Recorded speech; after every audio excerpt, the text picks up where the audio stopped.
back live with the hostess with the mostest, which is me. And I'm here with my boss, Valentin. Yeah, exactly. And I'm super excited about Marty's session earlier. Thank you, Marty, for doing it. I was watching it on LinkedIn, on my LinkedIn, which you should add me on LinkedIn. And I'm here with Valentin Radu. He's the CEO of OmniConvert, and he's a serial entrepreneur with a lot of experience in e-commerce. And he's one of the best people I have worked with. Actually, he's the best person I have worked, with and for ever. And we will talk today about how to nail customer lifetime optimization and how to, improve customer lifetime value. And I'm super excited because this is our favorite topic, and Valentin was doing this before it was cool. So I'm gonna let Valentin talk now, and please join me with questions in the chat box. So welcome, Valentin. Hello, everyone, and thanks for being here with us. It's an honor and a pleasure to see how many of you are here today. I'm going to speak about customer lifetime value.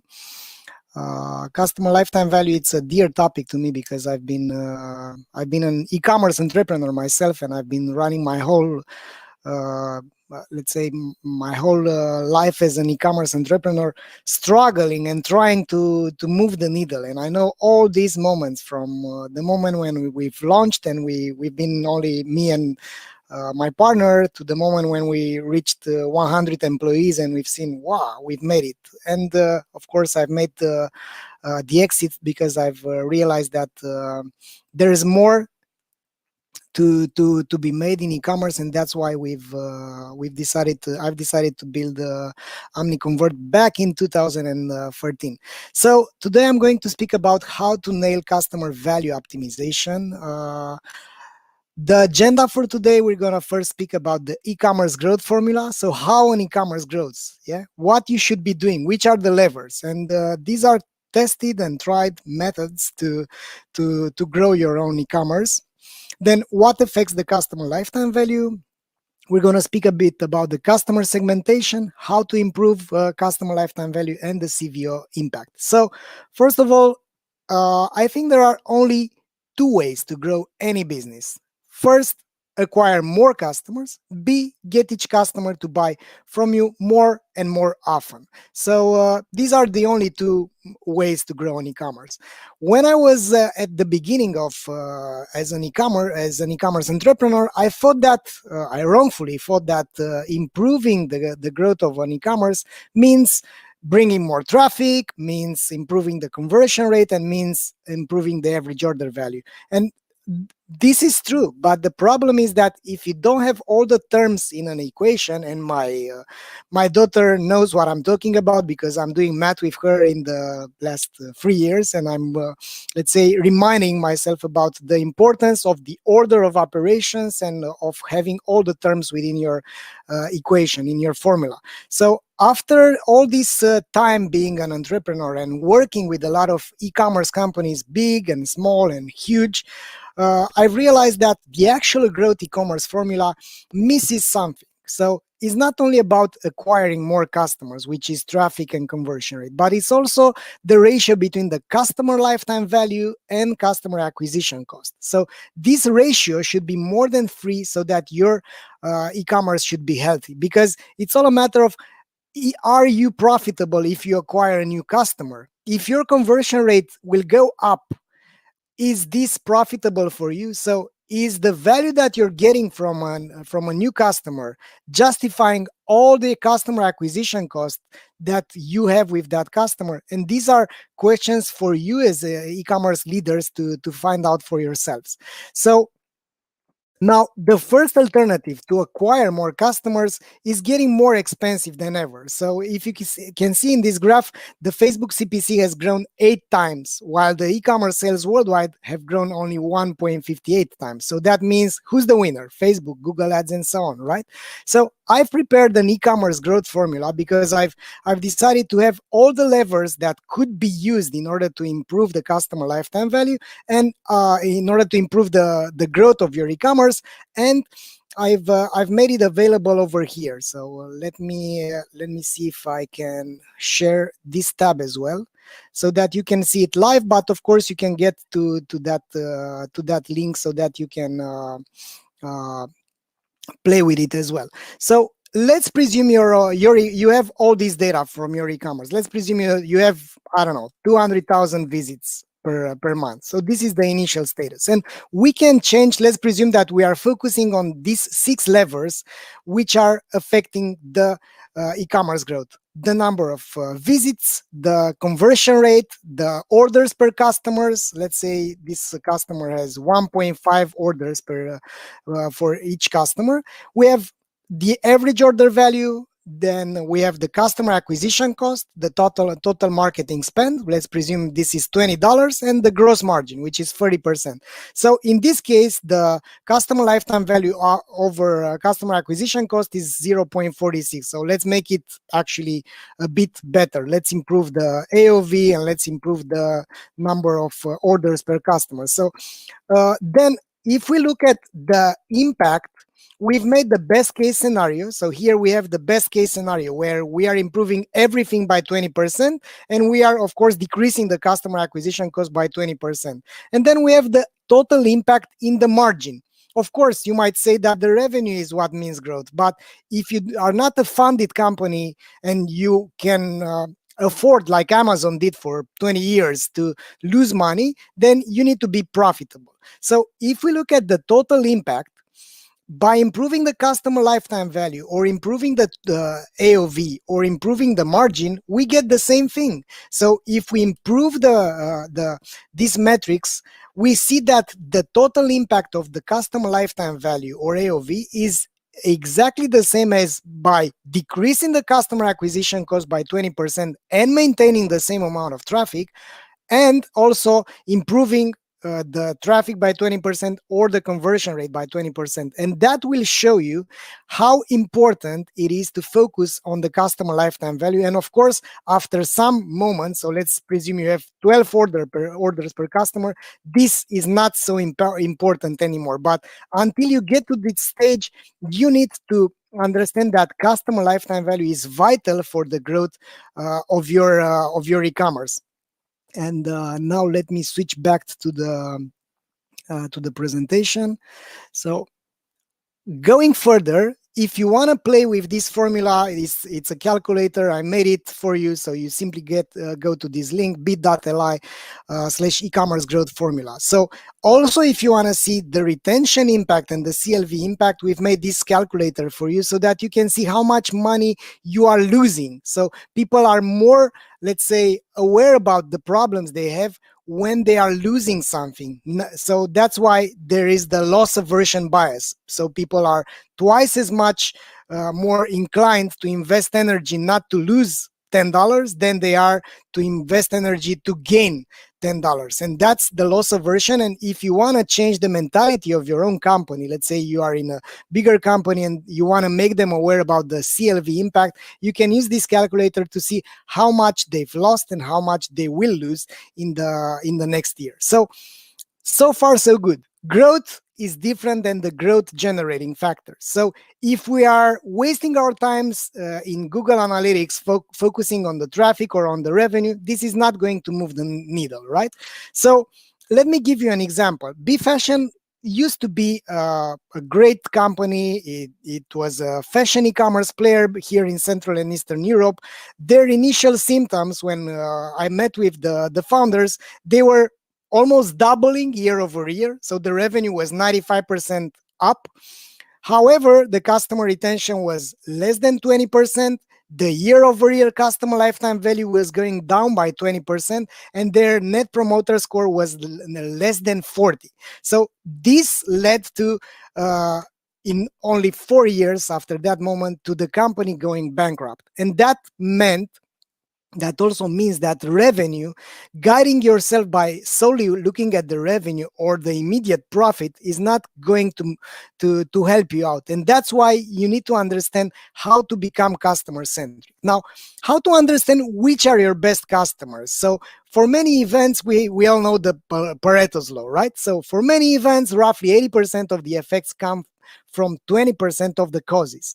And this is true in the e-commerce as well. So not all the customers are created equal, right? Some are better than the others, and the best ones, we can call them the ideal customers, right? The ideal customer profile is something that you should be looking to find out for your own e-commerce. So to figure out how impactful is for your company a single ideal customer. So one single ideal customer generates margin as much as 376 low value customers. So it's not fair nor smart to treat everyone the same. So how to improve customer lifetime value by using RFM segmentation? RFM is an analysis that allows you to segment your customers based on how recently they've bought, how frequently they've bought, and how much they've spent on your website. After you have more than 30% from returning customers, it becomes vital to understand your best customers. So RFM, of course, is the acronym: recency, frequency, and monetary value. Thanks to RFM, you will end up having different segments of customers, like the soulmates, which are your best customers, or the ex-lovers, which used to be your best customers, or the lovers, or about to dump you, break up. You got the point, right? You need to make your customers love you so that they can come back. In order to understand your ideal customers, let's look at this graphic, which is coming from Reveal, our software, our product, which is empowering more than 800 stores so far, completely free, to do RFM segmentation. So with this analysis, you'll be able to see that the soulmates, which have the highest score for recency, 5, for frequency, 5 as well, and for monetary, they've generated 2.8 thousand US dollars per customer, while the lovers, the immediate next important group, they've generated only $753. And that's why you need to understand your soulmates in general. So thanks to aggregated data, the number of customers which are soulmates from an average store are around 3%, but they've generated around 12% of the total revenue. So these customers have 5 for recency, 5 for frequency, and 5 for monetary value. So those soulmates are the most profitable. And if you can see in this graph, you'll be able to see this kind of the distribution and anomalies, so that you understand which are your best customers. And there are a myriad of reasons why you will need to do this, because that's going to improve your customer acquisition, your email marketing, your merchandising, and your targeting as well. So by having this distribution of the share of revenue, margin, and number of customers by each RFM group will allow you how to level up your e-commerce, right? So soulmates, you have this main goal, right?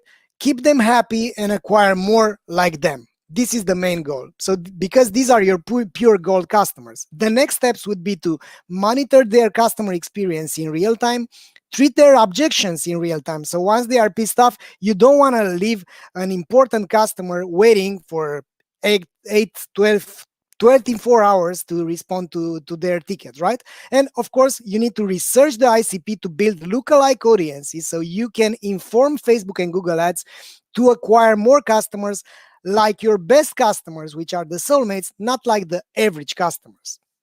The next group are the new passions. So their recency is the highest. So let's say they've placed an order in the last 30 days. So they have the highest score on recency. Their frequency is the lowest. So they've just started to place orders. And you can see here, the total lifetime of the revenue is minimal. So it's around 1 to 2%. However, for the last month, they've been generating around 24% of your total revenue. So the main goal for them would be to persuade them for the next order. How can you do that? By surprising and delighting them. by running cohort A/B testing to identify how to onboard. So what kind of vouchers, what kind of campaigns, what kind of incentives, what kind of copywriting works the best so that you can acquire more customers like them and to make them stick around and buy again from you. So then, and the next step would be to run tailor-made campaigns specifically for them because they have the potential to become soulmates. The next type of customers are the lovers. Of course, if they have potential, you need to transform them into soulmates. You need to acquire more like them so you can inform the Facebook and Google algorithm with this kind of custom audiences. You need to run tailor-made campaigns and to run to treat their objections in real time. One interesting segment of customers are the ex-lovers. They've bought many times, so they have a high frequency score. They've bought high monetary value, so they are among the ones that have the highest customer lifetime value, but their recency score is the lowest. What you need to do is, of course, to re-engage them, because last month you haven't got anything from them because they used to be your best customers, but something happened. And the next step would be to find out what stopped them from buying. So what happened in the relationship you had with them. You need to treat their objections, and of course, you need to incentivize them to come back and buy again from you. Another interesting segment of customers are the Don Juans. Yeah, we call them the Don Juans because they have the highest customer lifetime value, but they've bought only once and only a lot of time before today.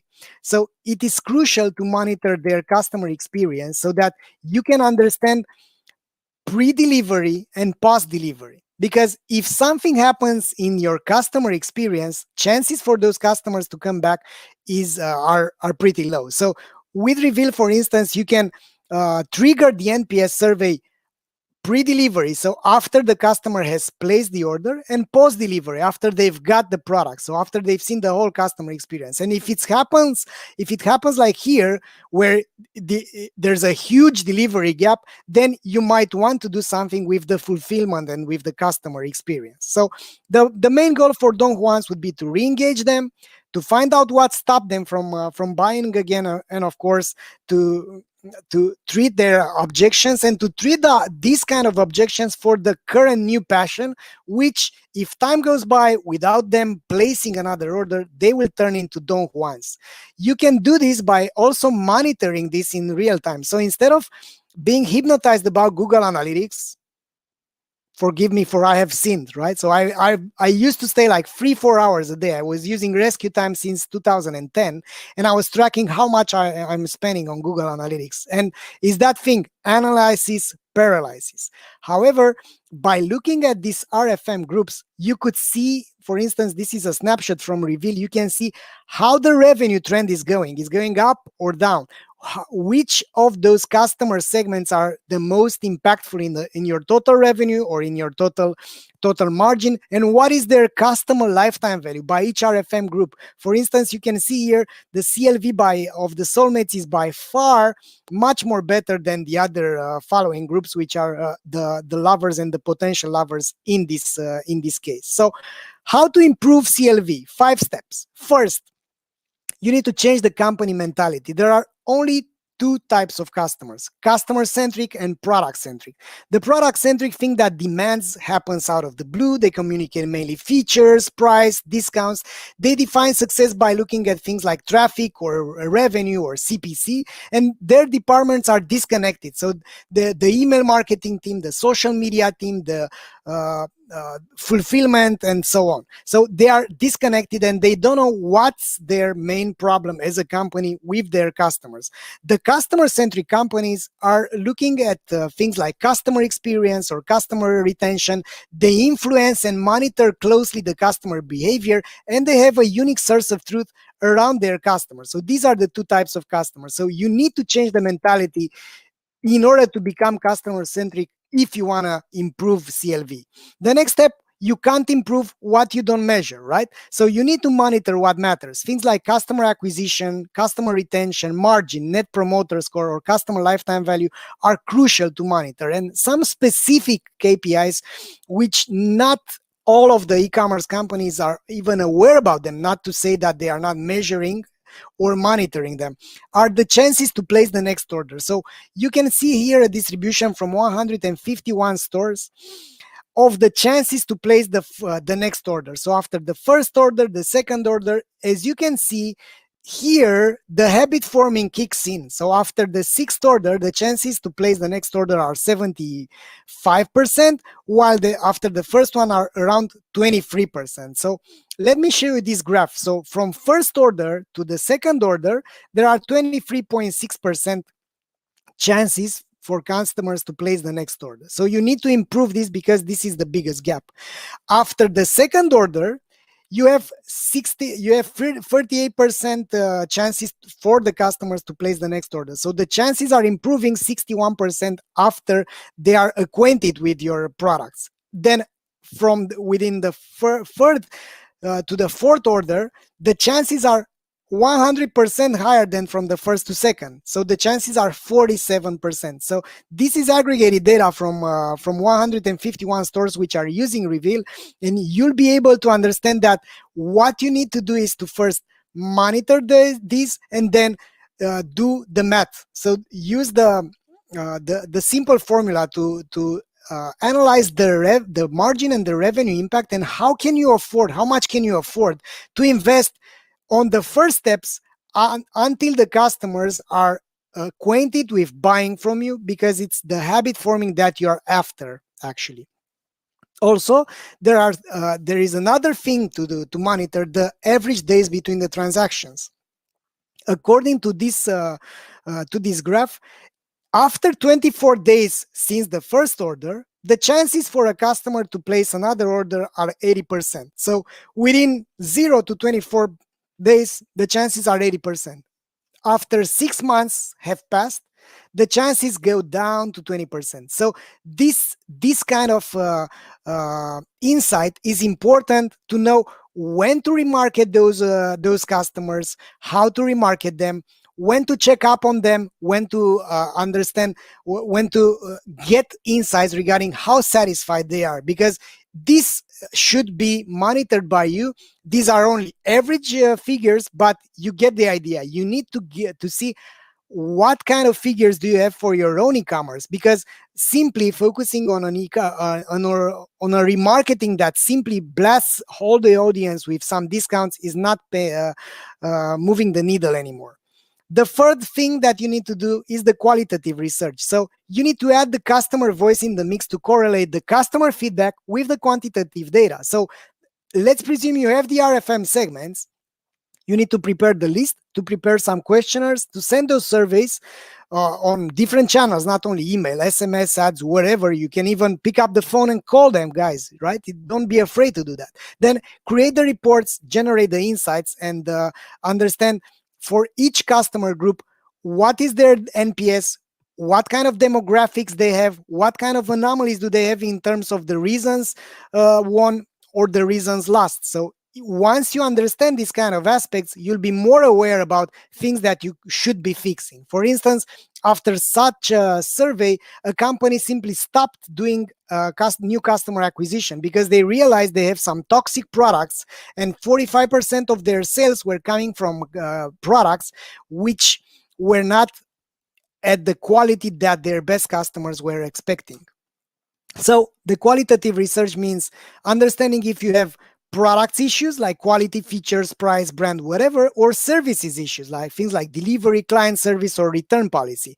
All of these are insights that will help you improve the customer experience. So customers which are leaving a company are leaving that company because they believe that you don't care about them. And this is crucial to understand. How they feel is more important than the features of your products, the communication that you have. So if you make them feel that you care about them, then your job is done. But unfortunately, most of them are not, most of the e-commerce companies are not monitoring what matters. For instance, NPS, Net Promoter Score, will allow you to understand how many of your customers will be willing to recommend you to a friend or acquaintance. This is one of the best ways to monitor the customer experience. And not only that, you're monitoring by an average, but you can monitor it at each RFM group. You can monitor it for each category to see which categories are the least effective, what kind of brands are the ones that we should get rid of or simply improve our merchandising by them. And moreover, you can do NPS objection treatment in real time. So you can do things like pre-delivery and post-delivery NPS, remember? And then based on how important the customer is, you can treat those objections in real time. It's a simple thing to do. For instance, you can use Reveal and Klaviyo or SendGrid or other email systems so that you can set those kind of alerts, because we have all this technology at our disposal, and it's time to use this instead of tweaking things over and over again, to do this kind of fine, well-oiled machine and system that works without you doing anything afterwards. Then improving the customer journey. So we have these two phases: buy the product and own the product. We have all these phases from need, research, select the product, purchase, receive, use the product, maintain it, and recommend it. So the standard customer journey for an e-commerce is like this. You do the demand generation, people are landing on your website, first order is placed, send the confirmation, and then the order is delivered, you remarket, you do remarketing or not, and then the second order is placed. Around 20 to 24% of the customers are doing this. But with the advanced customer journey, we've seen that the second order is being placed by 50%. And there are only 3 steps that you need to add, and it's not that expensive. First, do the survey after the order is delivered. Do you like the shoes that we've sent to you? How satisfied are you with our service? Which are the chances to recommend us? Then treat any objections that might appear, and then come up with enrolling the customers in the RFM retention program so that you can give them personalized incentives based on the relations you have with them. So these are my this is my gift for your attention. We've built Reveal after all this know-how that I've got together with my team in the last 7 years, plus the other 6 years as an e-commerce entrepreneur. Reveal allows e-commerce companies to do customer segmentation, retain more customers, and do omni-channel personalization in order to improve the customer lifetime value. If you install it, it's going to be free until the end of 2020.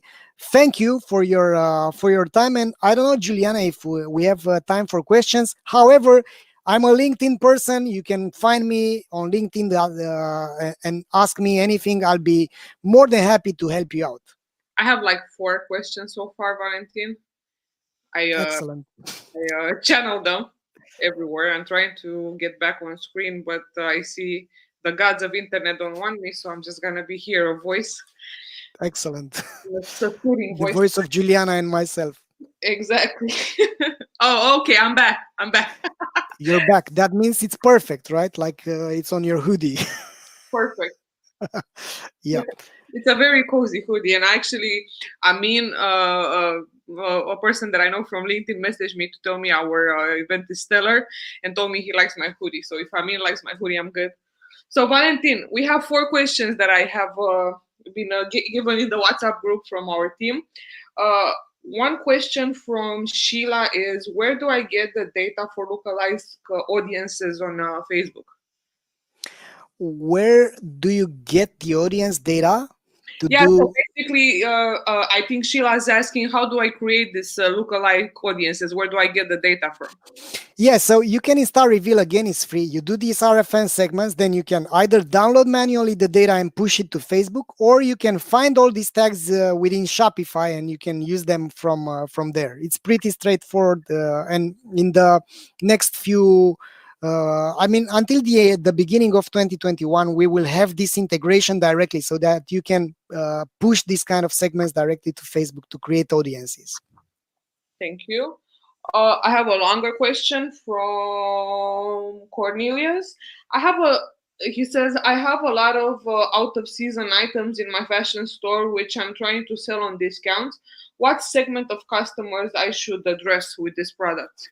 Yeah, if you want to get rid of some part of your stock which is not that valuable for you, you should be focusing on customers such as about to dump your breakups, which are low valued customers, bargain hunters. And by the way, you can do this on Black Friday as well. So you can do special campaigns for your best customers and special campaigns for customers that you want to re-engage with. So this is my take on this. Hope it helps. Okay, we have another question from Jason. I have a store with 1 year of activity. What's the best way to approach optimizing my customer lifetime value? So as you've seen, first things first. Segment your customers, find your best ones, find why they are buying, find the ones which gave up on you, why they gave up on you, fix those, and then after you fix those things, start all over again. Prepare a new onboarding so that you nurture the customers by understanding which are the main reasons that your best customers are buying, and double down on this approach. It's a continuous iteration. Cool. And the last question, actually, I have another one, but that's for me. So Okay. the last question from the audience is from Joseph, and he's asking if Reveal is integrated with Klaviyo. Yes, it is. Yep. I answered that for you. We actually just announced it like a few days ago. So, Valentin, my last question for you. Thank you so much for this session. It was awesome. And I wanted to ask you, will I get a raise?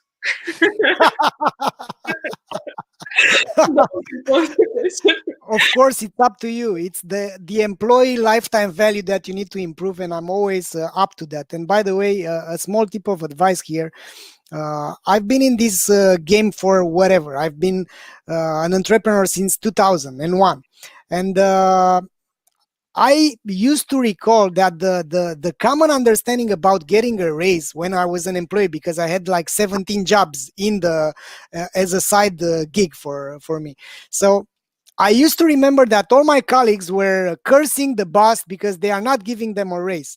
And at some moment, I became an entrepreneur. I've started to hire people, and I realized that many people have this kind of mentality. But it's not about the boss that out of the blue he decides, okay, you will get a raise. It's if you're not in a company where it's not clear what you should be doing to get a raise, and what kind of objectives do you have, and what performance means for the company so that you will get a raise. It's clear that you need to understand that first. And on the other hand, no matter what you do on this planet, it's not about the money, it's about the value that you're getting. So I've understood is that I've never ran out of money after I tweaked this in my mindset. Like, it's not about what I'm getting. You need to first give, and then you will get, right? So money are going to hunt you everywhere I go. So everywhere I go, after I've decided to give this value, like you see, Reveal is completely free. So we have 800 stores already using it. It's about making sure that you provide outstanding and undoubtedly value, right? So unquestionably. So if you give unquestionable value, the return will come. This is the principle. This is the law of the universe, right? And if you're in a position where you're not getting a raise, I think we should talk, Juliana, on the next one-on-one. Great, guys. Thanks a lot. One more question, Valentin, from someone serious, not me. So Ahmad is asking, should we make a choice between the RFMs, system and buyer persona, to classify customers, or do we have to make RFM classification for each buyer persona? So RFM will allow you to have all these segments. Once you have the segments, you do qualitative research to understand, are the breakups coming from a certain location? Are the soulmates coming from a certain channel? Or are the soulmates buying a certain product? So I'm not a fan of fictional buyer personas. No, so it's a big no from my perspective, because it's not about crafting and doing a brainstorming, you and your colleagues in the office, about who's the best customer. We have, it's John, he has a dog and whatever. No, it's fiction, right? You will have to first see the behavior, see your best customers, see those kind of clusters, and then with qualitative research, understand which are the anomalies within all these groups. And then you will have your buyer personas, which are real people, real characters. Thank you, Valentin. And thank you, everyone, for these amazing questions. I'm going to let you go to the next session. And and looks like I'm gonna get a raise. See you guys in the next session. Thank you so